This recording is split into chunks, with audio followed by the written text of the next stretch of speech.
అందరికీ నా నమస్కారం అండి.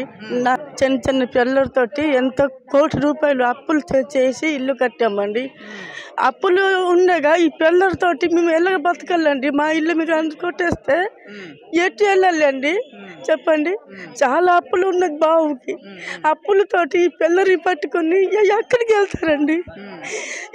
మీరు వచ్చి ఇప్పుడు రిజిస్ట్రేషన్ అయినప్పుడు మీరు ఉన్నారు కదా, రిజిస్ట్రేషన్ చేసినప్పుడు 2 సంవత్సరం అయితే ఇల్లు కట్టి ఉన్నాము కదా, మరి మీరు ఇప్పుడు వచ్చి మీరు కోడ్ పెట్టితే వీళ్ళు పిల్లలతోటి ఇప్పుడు ఎక్కడికి వెళ్తారండి?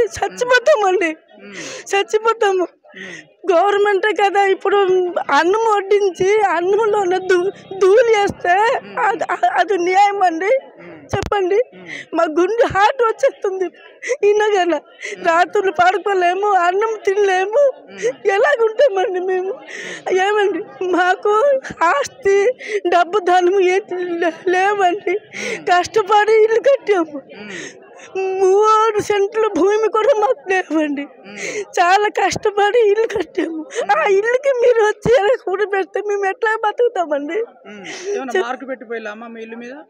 లేదు, వస్తారు అంటున్నారు. మీరు ఎలాగ చేస్తాం? మేము ఎలా చచ్చిపోతాము? చిన్న చిన్న పిల్లలతోటి ఎలాగుంటామండి? ఇప్పుడు గవర్నమెంట్ ఇప్పుడు ఎలాగండి అందరికీ పేదవాళ్ళు అందరికీ మంచిగా ఇస్తారు అనుకుంటారు. మీరే ఎలాగ చేస్తాం? మేము ఎటు వెళ్తాము?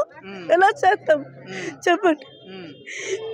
5 రోజులు అండి తిండి తినకంట పడుకోకంట ఉండలేక చచ్చిపోతున్నాం. టెన్షన్ అవుతా ఉన్నది. ఎప్పుడు చాలా టెన్షన్గా ఉన్నామండి. ఎలా చేస్తామా అనుకొని బాబు అందరం చచ్చిపోతాం అనుకుని ఆ ఇల్లు ఉన్నామండి. భరించలేకపోతున్నాము. మాకు డబ్బు ధనము ఏంట్లేదు.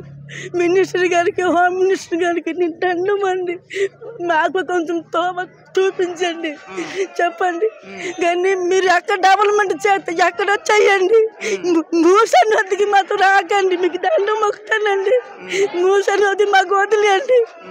మేము ఎంత అప్పులో ఉన్నామండి, కోటి రూపాయలు అప్పులో ఉన్నాం. మేము కూలి చేసిన మనీ వడ్డీలో కడుతున్నాం. మేము ఎలాగ బతుకుతామండి చెప్పండి? మీరు మాత్రము మాకు న్యాయం చేయకపోతే మాత్రము కుటుంబం అందరూ చచ్చిపోతాము. మీరు మాత్రం మాకు తోట చూపించండి. చిన్న పిల్లలు చేసి మాకు భూమి ఆస్తి ఏంటి లేవు అండి. ఆ కష్టంతో మేము బతుకుతున్నాం.